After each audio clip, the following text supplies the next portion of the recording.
Hi everyone, welcome to the show. And on this episode of the show, I'm going to be exposing the truth behind so-called cheap land in Ibeju Lekki and in Epe. So sit back, listen, and watch till the very end. Now, what do I mean by cheap land?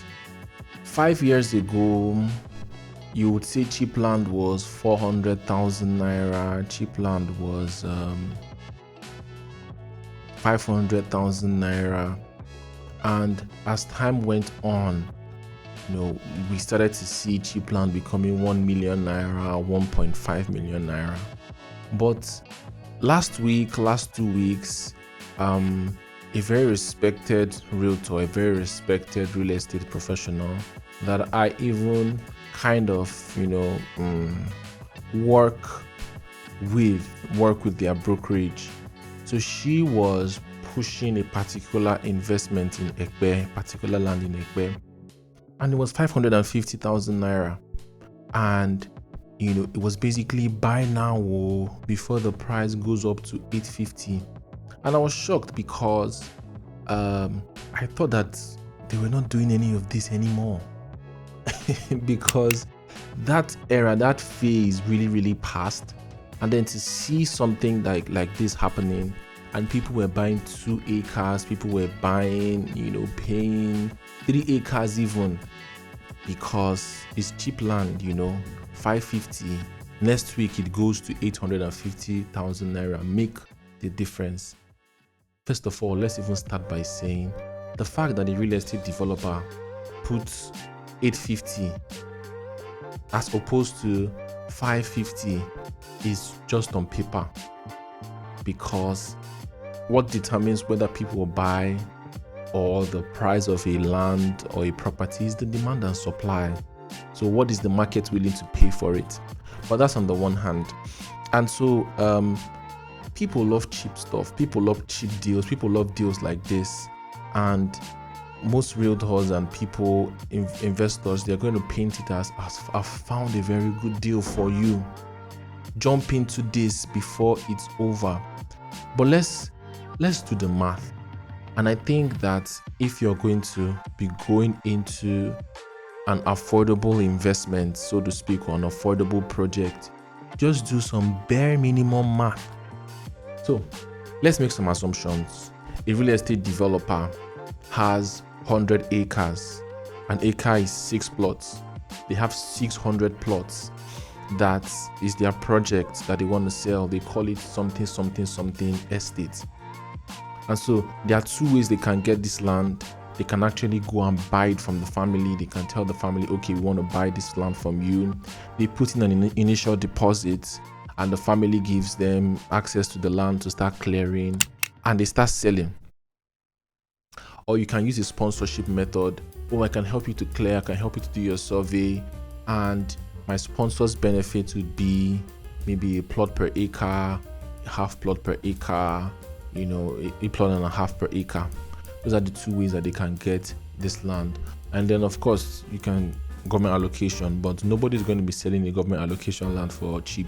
So it's just these 2 methods. You're buying from the family, or you're doing a sponsorship and the family is gifting you, not really gifting you, the family is giving you as your sponsor's benefit for doing a road or clearing or doing a survey for them. They're giving you some piece of land.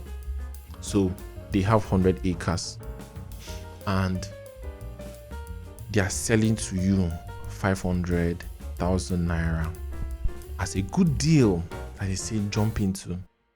Now, the question you should ask yourself, how much did these people get the land from the family? So, which family in Epe, that would be so broke that they'll be selling land 300,000 naira, 400,000 naira? So, for the math to make sense, for the calculation to make sense, we have to start from there. So, they're selling 500,000 naira. That means they are getting the land 300,000 naira, 400,000 naira, which is very, very rare. Because these families also, they are seeing their counterparts have these deals, and right now, the average in Epe is families are selling 500k, 400k. That's the average. So if this developer is now telling you that they want to sell for you for 500,000 naira, first of all, you're removing 20% in admin charges, because for the realtors that are pushing those products, you're not doing it out of the goodness of their hearts. They are paying them 20% off the bat. So out of that 500,000 naira, 20% of that is at least 100k. So this family, this developer that bought this thing, let's say so-called 300,000 naira, 400,000 naira, 100,000 naira has already been removed from their margin. Then they're going to be able to do stuff in that place. They have to start clearing. Clearing costs a bit of money. They have to try to start fencing. They have to get people on site, mobilize people, mobilize the family. And so when you do all of these calculations and math, you need to ask, how are they making it? How are they making profit? Because the reason why people go into all sort of Ponzi schemes, pyramid schemes, is that they are just interested. Oh, I'm going to double up your money. I'm not going to double up your money. But what is the product that these people are selling? And as a wise investor, that's what you ask. How much are these people actually making? That they can afford to go this slow. How much are they getting from the family? And then another question is, how much is the entire parcel of land that they own in this particular location? Because let's be honest, sometimes it can actually be a market entrance strategy. Maybe a new company that's starting, they want to garner some goodwill, and so they're able to go very, very low to start. Also, to get new entrants into the project. So those first few people that are going to, because the thing about it is, I've seen it so very many times, is that real estate can be a virtuous circle. So you see a project that is not selling, because of it's not selling, people are not buying. But a project is selling, people are telling their friends, and it just keeps on selling. There's a chain reaction. Once people start buying, more people start buying. Funny how that works. So they can use that to like market entry, and then when a couple of people buy, like they say pre-launch, they increase the price. Even people that have bought before, they say, okay, my investment has appreciated, let me get more. And because they now have some money to be able to start doing development, people are saying, okay, development is happening there, and there's so much buzz. Realtors are telling you, oh, your money has added value, more people are buying. So that's a caveat there. They have enough land. But what of a situation whereby you now have whales coming into that project? This has happened, for Dallas Court, for instance. People sold 90 plots. People sold 2 acres, 3 acres. And so you have a lot of people, because you're selling stuff 1 million naira, you're selling stuff 500,000 naira. Itunu City, the project, I think they sold about 200 plots in 2 months or 1 month. Tiwa Gardens sold 90 plots in 1 week. So there's capital. Forget that there's no money in Lagos. There's money. People in the diaspora, people here, they want to buy stuff. And so depending on how you push that stuff, a lot of people can subscribe to that stuff. And so maybe you expected to sell a few, and then everything is cleared at that price point that does not work for you. That's something that you should consider. And even the worst part of this whole cheap land stuff is that they now bring buy 5, buy 6, get 1 free. Now let's go back to our analogy, our assumption. You have 600 plots somewhere, and you're telling people buy 6, get 1 free. That's buy an acre, get 1 more free. 100 people come and they buy an acre. 100 people buy an acre. What does that mean? It means that you're giving 100 plots to those 100 people, 100 extra plots. Where is the extra 100 plots going to come from? Where is the extra 100 plots going to come from? Because I'm telling you, a lot of people want to take advantage of this. Some people will even take out payment plans. And then you see that that's the dilemma. They have more subscribers than they have land to give those subscribers. And so another question you should ask, apart from, a real estate developer is not going to practically tell you these things. It's stuff you should think through your head before you go into a so-called cheap project. How much are they getting it from the family? How cheap do you think this family would sell this land to this developer? Then, how many plots do they have there? Now, in some cases, they actually can have an opportunity to buy more from the family. Like for instance, you see Urban Prime 1, 2, 3. They had all of that land and, all of that place. There was an opportunity to expand. So in that case, you realize that, okay, even if they have 600 plots, the family has more plots there. But if the family doesn't have any other plots there are other developments that are there, that's all that you have there. You're now seeing that because of people have rushed it because of it was cheap and you promised them extra plots, there's a problem. There's a delivery problem. There's a really, really, really huge problem. And so, ask these questions and think about these things very, very, have a soul searching where people actually think things through and not just, cheap land. See, I'm of the opinion, this is just a general life opinion, that you always get what you pay for. And so you're not going to be expecting to get the same thing with somebody that's paying 2.5 million naira, which I feel like it's a very, very fair. And I have a development that I'm going to be introducing by the end, by the way. Full disclosure. You're not going to be getting the same thing, because let's even look at it now. So the company barely has enough take-home profits after they've paid realtors, they've paid their staff members, they've done stuff there.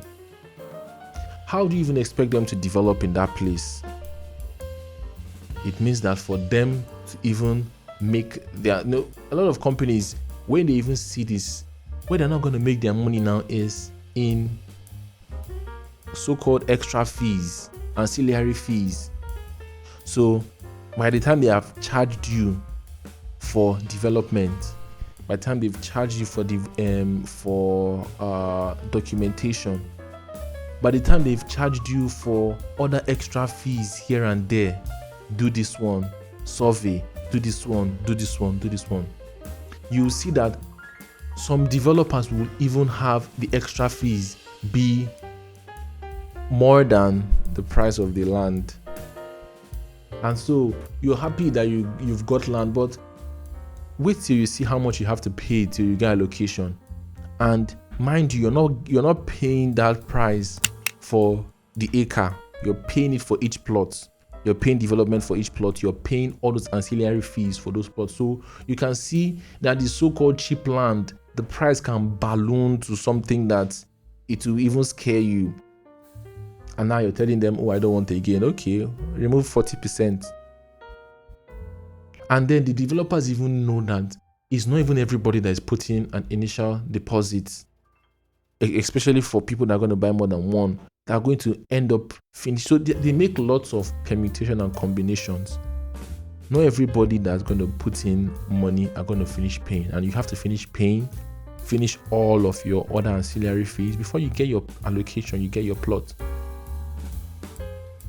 So you see how it's not as straightforward as, this land is 500,000 naira. Come and buy you. To be asking these questions.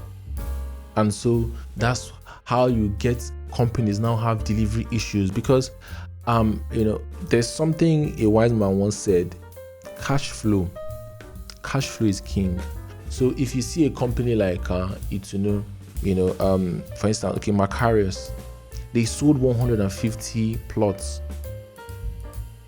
in a space of 1 month. Initial deposit was 5 million naira. Now calculate how much they had made. So that amount of capital can be unlocked from the medium and high class. Now imagine the type of capital you unlock when it is 1 million naira. There's even more people that are available to buy that land. So you're getting people that are putting their life saving, they are calling people here and there. So you even have a much higher pool of people that are able to deploy such capital. And for a company that is getting consistent cash flow, 10 people paid 1 million naira initial deposits today, tomorrow 20 people paid initial deposits today. For the greedy companies, they don't know when to stop. They don't know when to say this stuff is sold out. They just keep accepting more money, and they are taking more money than their plots. And so there is now a huge problem when there's the culmination, when there's the okay, let's settle our books. People have now finished paying, and there's no land to give them. Beware of cheap land. You need to, if at all you're going to get any cheap land, this is my advice for you. After you've taken into cognizance, how much do I think these people are going to buy this land? You've taken into cognizance the fact that there are going to be extra fees. So that's not all you're going to pay. You're going to pay for development, and also the company is not going to be helping you to do any CFO, any other extra stuff apart from the survey. So you need to also put in the fact that I'm going to have to carry the cross of my CFO myself. You put into that. And ideally, when you're buying land, because at the end of the day, after everything I've said, the main issue is allocation issue, oversubscription issue, which I feel like will be a big problem here. Allocation and oversubscription. So if you're buying an acre as of land, or you're buying more, especially in a cheap development, you may not be able to do it if you're buying one, but the format is supposed to take is that you're supposed to meet the developer and say, okay, give me your layout survey. So in the layout survey, you're going to see the entire expanse of land that they have. You're going to see the parts that have been sold. You're going to see the parts that have not yet been sold. Then you're going to see the parts that they want to give you. So they will write an offer letter to you and say, when you pay this, we are going to allocate this portion for you. And after we allocate, we are going to do this so and so time after you've made your full payment. If we don't do this, this is what you should do to us. This is what blah blah blah. Like there has to be a penalty. And so that's another way. One of the ways that you can also save yourself, because if you're buying in more highbrow areas, Lekki phase 1, you're buying in Shango Tedo, more highbrow areas where you're talking about 8-9 figures, obviously this has to be done. But like in Ibeju Lekki and Epe, people are rushing the land, and it's mass production type of land, so nobody has your time if you're telling. But if you're going to be getting more plots, 2 acres, 3 acres, it's a sensible thing to do, and say, please show me your layout, show me the ones you've sold, show me the ones that are available, send an offer letter, put all these clauses together. Then I realize that that you're safe, and if you're making this payment, they are keeping that side for you, they are keeping this particular portion for you. So if anything goes wrong, you know where to start, you know how to hold them. But at the end of the day, it's your money, and you can do what you want with your money. But if you want to do what you want with your money, you might as well just do something that makes sense. You might as well protect yourself. That's why I'm introducing this particular one that we have in Epe, Ibeju Epe, over 50 acres that we have. We've done the first level of allocation, CFO in view, and it has been incorporated in the price of the land. So you're not paying anything extra again. Development is coming there. Everything checks out, no form of government encumbrance, everything, like the Gen Z guys will say, litty. All right, so that's Ado City, Igboye, just by Coral City, and I'm invested in this project and I've been pushing this project. So check it out. It makes sense, and all of the checks you can do, something that you can check and realize that don't always go for cheap things. Instead, put that money in your bank. Let that money actually gain more interest, or work harder to add more money so you can buy stuff that you will not have to be doing all this mass. Anyways, thank you so much for watching. This is the Ownahome.ng TV show. Here at Ownahome, we believe that owning a home, owning a property should not make you lose sleep. So we're committed to giving you the very best property recommendations and insider real estate gist. Thank you so much for watching. Kindly like, kindly share, kindly subscribe, and I will see you at the very next video. Bye bye.